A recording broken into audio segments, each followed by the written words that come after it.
Hey gang, Super Hands 886 here, and this is Super Hands On.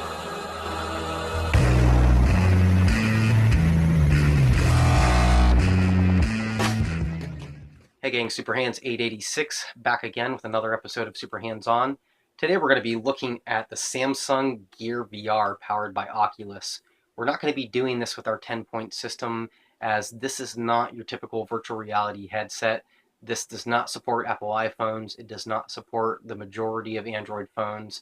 The only phones that it does support are the Galaxy S7, the S7 Edge, the Note 5, the S6, and the S6 Edge.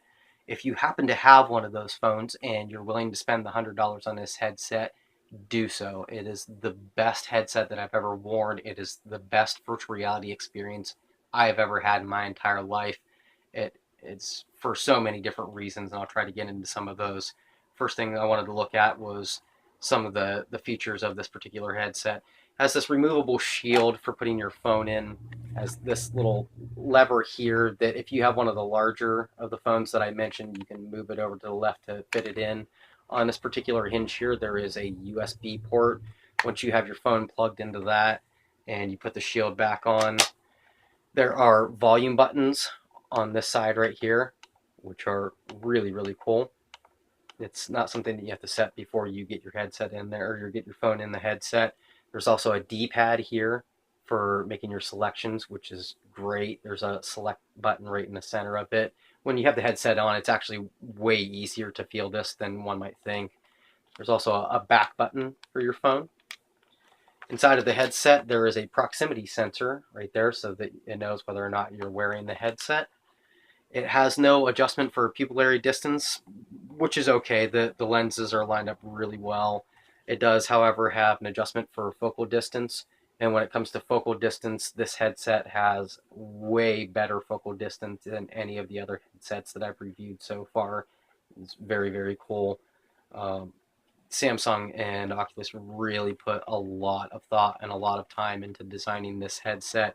It's very, very light. It's about half the weight without the phone than most of the headsets that I've been reviewing. The straps are really nice, rugged elastic with really strong Velcro. They have these little hinges that make them a lot more flexible than some of the other headsets.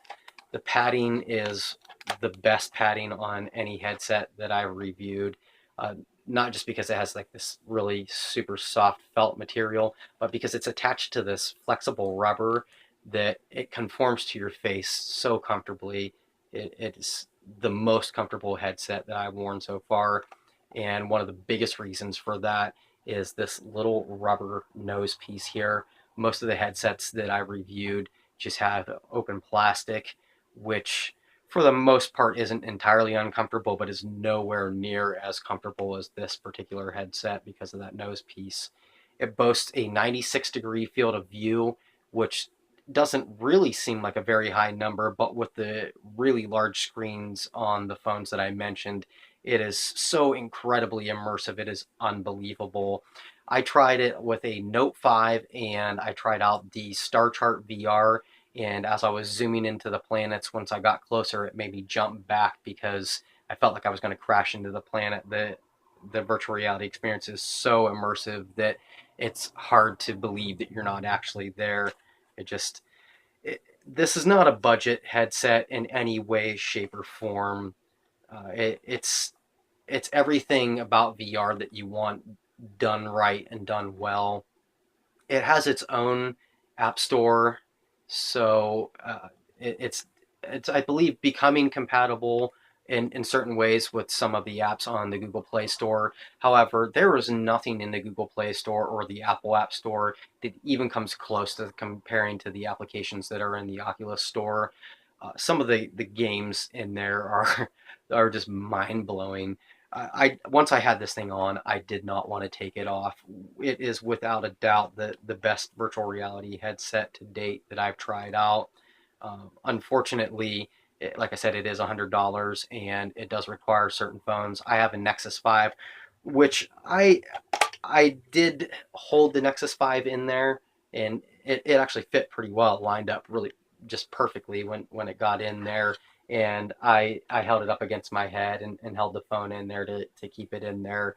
And even with the Nexus 5 in there, I also have a Star Chart VR for Android as well. It was a million times more immersive and better looking than it was through any of the other headsets that I've tried it out in. Like I said, even with the Nexus 5, although it's not something that I could put the shield back on and it would stay in place, it would definitely fall out. So if you have any interest in modding this somehow to hold your phone in there, it actually may not be a bad idea. I'm considering buying one myself and doing that just because of how different of an experience it was to have this on, even with my Nexus 5 in there. The lens quality is far superior to any of the headsets that I've tried out so far. I really, as is everything else on this headset. I really cannot say enough good things about it.